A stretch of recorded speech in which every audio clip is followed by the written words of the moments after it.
Friends, welcome back Sunil Priya vlog. ಇದು ಶನಿವಾರ ಸಂಜೆ ವ್ಲಾಗ್. ನಾನು ಕೆಲಸದಿಂದ ಬರೋ ಅಷ್ಟರಲ್ಲಿ ನನ್ನ ಮಗಳು ಸ್ನಾನ ಮಾಡಿಕೊಂಡು ಪೂಜೆಗೆಲ್ಲ ರೆಡಿ ಮಾಡ್ತಾ ಇದ್ಲು.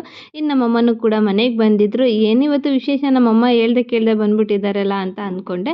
ಅಮ್ಮ ಇಷ್ಟು ದಿನ ಬರ್ಬೇಕಾದ್ರೆ ಫೋನ್ ಮಾಡ್ತಾಯಿದ್ರು, ಇವಾಗ ಸಡನ್ಲಿ ಬಂದಿದ್ರು. ಇನ್ನು ನನ್ನ ಮಗಳೂ ಕೂಡ ಪೂಜೆಗೆಲ್ಲ ರೆಡಿ ಮಾಡ್ತಾ ಇದ್ಲು.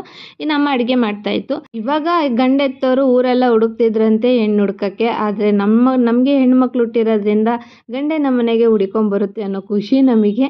ಇನ್ನು ನನ್ನ ಮಗಳಂತೂ ಎಲ್ಲ ಕೆಲಸನೂ ಮಾಡ್ತಾಳೆ. ಇನ್ನು ಪೂಜೆ ಎಲ್ಲ ಮಾಡಿ ಇನ್ನು ಫೋನಲ್ಲಿ ಮಾವಿನ ಹಣ್ಣು ತಿಂತಾಯಿದ್ರು ಅಂದ್ಬಿಟ್ಟು ಅದಕ್ಕೆ ಕೂಡ ನೆನಪಾಯಿತು ಅಂತ ಹೇಳಿ ಮನೇಲಿ ಮಾವಿನ ಹಣ್ಣು ಕಟ್ ಮಾಡಿ ಇಟ್ಟಿದ್ದೆ, ಅದನ್ನು ತೊಗೊಂಡು ತಿಂತಾಯಿದ್ಲು. ಇನ್ನು ಅಮ್ಮ ಬಂದಿದ್ದು ಏನು ವಿಷಯ ಅಂತ ಕೇಳಿದ್ಕೆ ಡ್ಯಾಡಿಗೆ ಹುಷಾರಿಲ್ಲ, ಆಸ್ಪತ್ರೆಗೆ ಅಡ್ಮಿಟ್ ಮಾಡಿದ್ದೀವಿ ಅಂತಂತ ಹೇಳಿದ್ರು. ಹಾಗಾಗಿ ಅಮ್ಮ ಫಸ್ಟು ಕಾಫಿ ಮಾಡ್ಕೊಂಡು ತೊಗೊಂಡೋದ್ರು. ಇನ್ನು ನಾನು ಅಡುಗೆಗೆ ಮೊಸಪ್ಪು ಮಾಡಿದ್ರು, ಅದನ್ನೆಲ್ಲ ಬಾಕ್ಸ್ಗೆ ಹಾಕ್ಕೊಂಡು ಮುದ್ದೆ ಮಾಡಿಕೊಂಡು ತೊಗೊಂಡೋದೆ. ಇನ್ನು ಆದ್ರೂ ಈ ಆಸ್ಪತ್ರೆ ನೋಡಿದ್ರೆ ನನಗಂತೂ ತುಂಬಾ ಬೇಜಾರಾಗುತ್ತೆ. ಯಾಕೆಂದರೆ ಇದು ಸ್ವಲ್ಪ ಮೆಮೊರಿಬಲ್ ಆಸ್ಪತ್ರೆ ಅಂತಲೇ ಹೇಳ್ಬೋದು. ಏಕೆಂದರೆ ಆಲ್ರೆಡಿ ನಮ್ಮ ತಾತ ಒಬ್ಬರನ್ನ ಇಲ್ಲಿ ಸೇರಿಸಿ ಅವ್ರಿಗೂ ಸ್ವಲ್ಪ ಹುಷಾರಿಲ್ದೇ ಅವ್ರನ್ನ ಕಳ್ಕೊಂಡಿದ್ದೀವಿ. ಹಾಗಾಗಿ ಈ ಆಸ್ಪತ್ರೆ ನೋಡಿದ್ರೆ ನನಗೆ ಒಂದು ಕಡೆ ಭಯನೂ ಆಗುತ್ತೆ, ಒಂದು ಕಡೆ ಒಂದು ಒಳ್ಳೆ ಆಸ್ಪತ್ರೆಯ ಗೌರ್ಮೆಂಟ್ ಆಸ್ಪತ್ರೆ ನಮ್ಮಂಥ ಬಡವ್ರಿಗೆ ಅಂತಲೂ ಕೂಡ ಅನಿಸುತ್ತೆ. ಇನ್ನು ನಮ್ಮ ಡ್ಯಾಡಿನ ಈ ಪರಿಸ್ಥಿತಿಲಿ ನೋಡಿ ನನಗಂತೂ ತುಂಬಾ ಬೇಜಾರಾಯಿತು. ನಾನು ಇದೇ ಫಸ್ಟ್ ಟೈಮು ನಮ್ಮ ಡ್ಯಾಡಿನ ಈ ಥರ ಆಸ್ಪತ್ರೆಯಲ್ಲಿ ನೋಡಿದ್ದು. ಹಾಗಾಗಿ ತುಂಬಾ ಬೇಜಾರಾಯಿತು.